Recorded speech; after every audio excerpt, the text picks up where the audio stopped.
ಇನ್ನು ಸಿದ್ದರಾಮಯ್ಯ ಸಿಎಂ ಕುರ್ಚಿ ಸೇಫ್ ಆದಂತೆ ಮೇಲ್ನೋಟಕ್ಕೆ ಕಾಣಿಸ್ತಾ ಇರುವಂತದ್ದು ಡಿಸಿಎಂ ಡಿಕೆ ಶಿವಕುಮಾರ್ ಸಹಜವಾಗಿ ಇದರಿಂದ ಬೇಸರಗೊಂಡಿದ್ದಾರೆ ಅಂತ.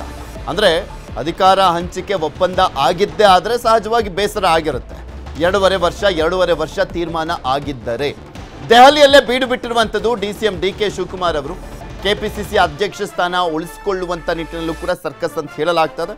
ಮೋಸ್ಟ್ ಪ್ರಾಬಬ್ಲಿ ನಾಯಕತ್ವ ಬದಲಾವಣೆ ಆಗದಿದ್ರೆ ಕೆಪಿಸಿಸಿ ಅಧ್ಯಕ್ಷ ಸ್ಥಾನದಲ್ಲಿ ಅವರನ್ನೇ ಮುಂದುವರಿಸುವಂತ ಸಾಧ್ಯತೆ ಕೂಡ ಇದೆ ಅಂತ ಹೇಳಲಾಗುತ್ತೆ. ನೋಡೋಣ ಏನಾಗುತ್ತೆ ಅಂತ.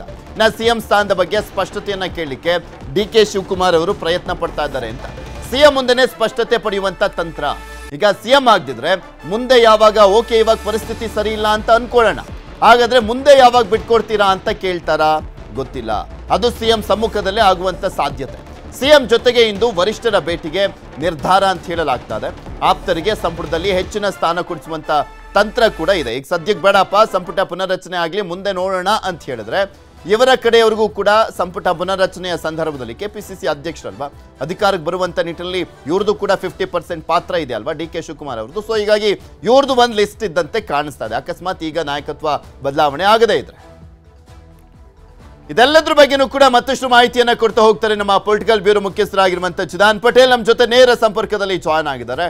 ಪಟೇಲ್ರೆ, ಇಲ್ಲಿ ಅಧಿಕಾರ ಹಂಚಿಕೆ ಆಗಿದೆ ಅನ್ನುವಂಥ ರೀತಿಯಲ್ಲಿ ಇಂಡೈರೆಕ್ಟ್ ಆಗಿ ಫಸ್ಟು ಮಾತನಾಡ್ತಾ ಇದ್ರು ಡಿಕೆ ಶಿವಕುಮಾರ್ ಅವರು.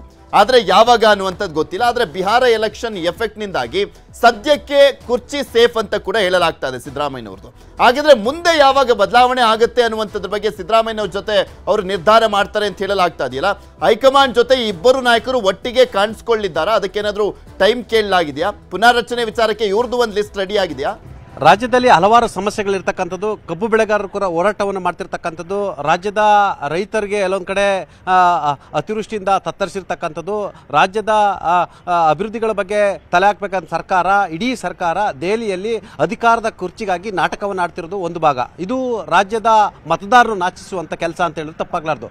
ಮತ್ತೊಂದು ಕಡೆ ಎಲ್ಲೊಂದು ಕಡೆ ಅಧಿಕಾರಕ್ಕಾಗಿ ಮತ್ತು ಕುರ್ಚಿ ಉಳಿಸ್ಕೊಳ್ಳಿಕ್ಕಾಗಿ ಸಿದ್ದರಾಮಯ್ಯ ಬಣ ಶತಾಯಗತೆಯ ಪ್ರಯತ್ನ ಮಾಡ್ತಿರ್ತಕ್ಕಂಥ, ಅದಕ್ಕೆ ಸಂಪುಟ ಪುನಾರಚನೆ ಎಂಬ ಅಸ್ತ್ರವನ್ನು ಪ್ರಯೋಗ ಮಾಡಿರ್ತಕ್ಕಂಥದ್ದು. ಮತ್ತೊಂದು ಕಡೆ ಎಲ್ಲ ಒಂದು ಕಡೆ ಡಿ ಕೆ ಶಿವಕುಮಾರ್ ಅವರು ಹೇಳುವ ರೀತಿಯಲ್ಲಿ 2.5 ವರ್ಷಗಳ ನಂತರ ನನಗೆ ಅಧಿಕಾರವನ್ನು ಬಿಟ್ಟುಕೊಡ್ತೀವಿ ಅಂತೇಳಿ ಎಲ್ಲೊಂದು ಕಡೆ ವರಿಷ್ಠರ ಜೊತೆ ಒಪ್ಪಂದ ಆಗಿತ್ತು. ಹಾಗಾಗಿ ಕೊಟ್ಟ ಮಾತಿನಂತೆ ನಡೆಯಲಿ ಅನ್ನೋದು ಅವರ ವಾದ ಆಗಿರ್ತಕ್ಕಂಥದ್ದು. ಹಾಗಾಗಿ ನಿನ್ನೆ ಎಐಸಿಸಿ ಅಧ್ಯಕ್ಷ ಮಲ್ಲಿಕಾರ್ಜುನ್ ಖರ್ಗೆ ಅವರನ್ನ ಭೇಟಿಯಾದ ಸಂದರ್ಭದಲ್ಲೂ ಕೂಡ ಕೊಟ್ಟ ಮಾತಿನಂತೆ ನಡೆಯಿರಿ ಅಂತೇಳಿ ಮಲ್ಲಿಕಾರ್ಜುನ್ ಖರ್ಗೆ ಬಳಿ ಹೇಳಿರ್ತಕ್ಕಂಥದ್ದು. ಮತ್ತೊಂದು ಕಡೆ ರಾಹುಲ್ ಗಾಂಧಿ ಅವರು ಒಂದು ಕಡೆ ಮುಖ್ಯಮಂತ್ರಿಗಳ ಬೇಡಿಕೆಗೆ ಅನುಸಾರ ಸಂಪುಟ ಪುನರ್ರಚನೆಗೆ ಗ್ರೀನ್ ಸಿಗ್ನಲ್ ಕೊಟ್ಟಿರ್ತಕ್ಕಂಥದ್ದು ಮತ್ತು ತಾವು ಮಲ್ಲಿಕಾರ್ಜುನ್ ಖರ್ಗೆ ಅವರನ್ನ ಭೇಟಿಯಾಗಿ ಅಂತೇಳಿ ಸೂಚನೆಯನ್ನು ಕೊಟ್ಟಿರ್ತಕ್ಕಂಥದ್ದು. ಈ ಎಲ್ಲ ಬೆಳವಣಿಗೆ ನಡುವೆ ಸಾಮಾನ್ಯವಾಗಿ ಯಾವುದೇ ಅಧಿವೇಶನ ಹತ್ತಿರದಲ್ಲಿ ಇರತಕ್ಕಂಥ ಸಂದರ್ಭದಲ್ಲಿ ಯಾವ ಮಂತ್ರಿಗಳನ್ನು ಕೂಡ ಬದಲಾಯಿಸುವುದಿಲ್ಲ ಮತ್ತು ಮಂತ್ರಿಮಂಡಲ ಕೂಡ ವಿಸ್ತರಣೆ ಮತ್ತು ಪುನರ್ರಚನೆ ಅಂತ ಕೆಲಸಕ್ಕೂ ಕೂಡ ಕೈ ಹಾಕಲ್ಲ.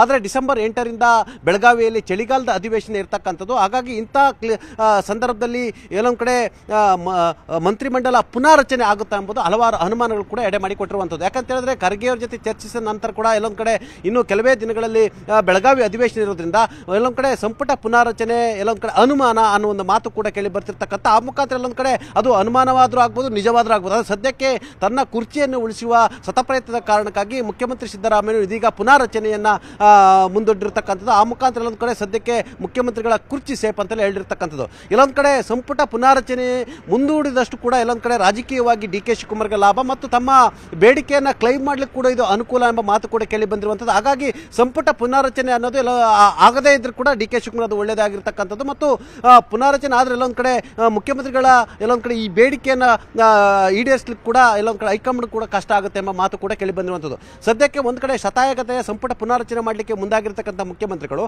ಆ ಮುಖಾಂತರ ಚಳಿಗಾಲದ ಅಧಿವೇಶನ ಬಳಿಕವಾದರೂ ಕೂಡ ಏನು ಒಪ್ಪಿಗೆಯನ್ನು ತೆಗೆದುಕೊಳ್ಬೇಕು. ಯಾಕಂತ ಹೇಳಿದ್ರೆ ಇನ್ನೇನು ಕೆಲವೇ ದಿನಗಳಲ್ಲಿ ಧನುರ್ಮಾಸ ಆರಂಭ ಆಗುತ್ತೆ. ಹಾಗಾಗಿ ಸಂಪುಟ ಪುನರ್ರಚನೆ ಒಂದು ವೇಳೆ ಹೈಕಮಾಂಡ್ ಗ್ರೀನ್ ಸಿಗ್ನಲ್ ಕೊಟ್ಟರು ಕೂಡ ಬೆಳಗಾವಿ ಅಧಿವೇಶನ ನಂತರ ಅಂದರೂ ಕೂಡ ಅದು ಜನವರಿಗೆ ಮುಂದೂಡುವ ಸಾಧ್ಯತೆ ಇರತಕ್ಕಂಥ, ಸಂಕ್ರಾಂತಿಗೆ ಮುಂದೂಡುವ ಸಾಧ್ಯತೆ ಇದೆ ಅಂತ ಹೇಳಲಾಗ್ತಿದೆ. ರಾಜಕೀಯ ವಿಶ್ಲೇಷಕರು ಮತ್ತು ಕಾಂಗ್ರೆಸ್ ಒಳಗಡೆನ ರಾಜಕಾರಣಿಗಳ ಪ್ರಕಾರ ಎಲ್ಲೊಂದು ಕಡೆ ಮಾರ್ಚ್ನಲ್ಲಿ ಬಜೆಟ್ ಇರತಕ್ಕಂಥದ್ದು, ಬಜೆಟ್ ನಂತರ ಸಂಪುಟ ಪುನರ್ರಚನೆ ಆಗ್ಬೋದೆಂಬ ಲೆಕ್ಕಾಚಾರಗಳು ಇರತಕ್ಕಂಥದ್ದು. ಆದರೆ ಸದ್ಯಕ್ಕೆ ಇದೀಗ ಇಡೀ ಸುಪ್ರೀಂ ಪವರ್ ಅನ್ನ ವಿರೋಧ ಪಕ್ಷದ ನಾಯಕರಾಗಿರ್ತಕ್ಕಂಥ ಮುಖ್ಯಮಂತ್ರಿ ರಾಹುಲ್ ಗಾಂಧಿ ಅವರು ಮಲ್ಲಿಕಾರ್ಜುನ್ ಖರ್ಗೆ ವಹಿಸಿದ್ರಿಂದ ಮಲ್ಲಿಕಾರ್ಜುನ್ ಖರ್ಗೆ ಅವರು ಯಾವ ರೀತಿ ಇದನ್ನ ಏನು ಮ್ಯಾನೇಜ್ ಮಾಡ್ತಾರೆ ಅಂತ ಕಾದು ನೋಡಬೇಕಾಗಿದೆ. ಒಂದ್ ಕಡೆ ಎಲ್ಲೊಂದ್ ಕಡೆ ತಮ್ಮ ಪುತ್ರ ಪ್ರಿಯಾಂಕ್ ಖರ್ಗೆ ಅವರ ಹಿತದೃಷ್ಟಿಯಿಂದಲೂ ಕೂಡ ಎಲ್ಲೊಂದ್ ಕಡೆ ಮಲ್ಲಿಕಾರ್ಜುನ್ ಖರ್ಗೆ ಅವರು ತಮ್ಮ ಪುತ್ರ ಪ್ರಿಯಾಂಕ್ ಖರ್ಗೆ ಅವರು ಕೂಡ ಆ ಮುಖಾಂತರ ಉಪಮುಖ್ಯಮಂತ್ರಿ ಆಗ್ಬೇಕಂತ ಕನಸು ಕಾಣ್ತಿರ್ತಕ್ಕಂಥದ್ದು. ಒಂದು ವೇಳೆ ಉಪಮುಖ್ಯಮಂತ್ರಿ ಆದ್ರೆ ಭವಿಷ್ಯದ ದಿನಗಳಲ್ಲಿ ಭವಿಷ್ಯದ ರಾಜಕಾರಣದಲ್ಲಿ ಒಂದ್ ಕಡೆ ಮುಖ್ಯಮಂತ್ರಿ ಹುದ್ದೆಯನ್ನು ಕ್ಲೈಮ್ ಮಾಡ್ಲಿಕ್ಕೆ ಅನುಕೂಲ ಎಂಬ ಲೆಕ್ಕಾಚಾರದಲ್ಲಿ ಇರ್ತಕ್ಕಂಥದ್ದು. ಹಾಗಾಗಿ ಮಲ್ಲಿಕಾರ್ಜುನ್ ಖರ್ಗೆ ಅವರು ತಮ್ಮವ್ರನ್ನು ಹಿತ ಕಾಪಾಡಬೇಕು, ತಮ್ಮ ಪುತ್ರ ಪ್ರಿಯಾಂಕ್ ಖರ್ಗೆ ಅವರ ಹಿತವನ್ನು ಕೂಡ ಕಾಪಾಡಬೇಕು. ಆ ಮುಖಾಂತರ ಎಲ್ಲೊಂದ್ ಕಡೆ ಸಿದ್ದರಾಮಯ್ಯವರು ಹಿತವನ್ನು ಕಾಪಾಡ್ತಾರ ಅಥವಾ ಡಿ ಕೆ ಶಿವಕುಮಾರ್ ಪರವಾಗಿರ್ತಾರೆ ಅಂತ ಕೂಡ ಯಕ್ಷ ಪ್ರಶ್ನೆ ಆಗಿರ್ತಕ್ಕಂಥದ್ದು. ಒಟ್ಟಾರೆ ಶತಾಯಗತಾಯ ಪುನಾರಚನೆ ಆಗಬಾರ್ದು ಎಂಬುದು ಕೂಡ ಡಿ ಕೆ ಶಿವಕುಮಾರ್ ಮತ್ತು ಅವರ ಪಾಳೆಯದವರ ಆಶಯ ಆಗಿರ್ತಕ್ಕಂಥದ್ದು. ಒಂದು ವೇಳೆ ಆದ್ರೂ ಕೂಡ ಡಿ ಕೆ ಶಿವಕುಮಾರ್ ಅವರು ತಮ್ಮ 2 ಸಚಿವ ಸ್ಥಾನದಲ್ಲಿ ಮುಂದುವರಿಯುವಂಥದ್ದು, ಪ್ರದೇಶ ಕಾಂಗ್ರೆಸ್ ಸಮಿತಿ ಅಧ್ಯಕ್ಷ ಹುದ್ದೆಯಿಂದ ಮುಂದುವರಿಯುವಂಥದ್ದು ಮತ್ತು ತಮ್ಮ ಆಪ್ತರಿಗೆ 3 ರಿಂದ 4 ಜನರಿಗೆ ಮಂತ್ರಿಮಂಡಲದಲ್ಲಿ ಸ್ಥಾನ ಕಲ್ಪಿಸುವ ಲೆಕ್ಕಾಚಾರದಲ್ಲಿ ಇರ್ತಕ್ಕಂಥ. ಹಾಗಾಗಿ ಲಾಬಿ ಕೂಡ ಆರಂಭ ಆಗಿರ್ತಕ್ಕಂಥದ್ದು. ಪೃಥ್ವಿ. ಓಕೆ, ಧನ್ಯವಾದ ಪಟೇಲ್ರೆ ನಿಮ್ಮೆಲ್ಲ ಮಾಹಿತಿ.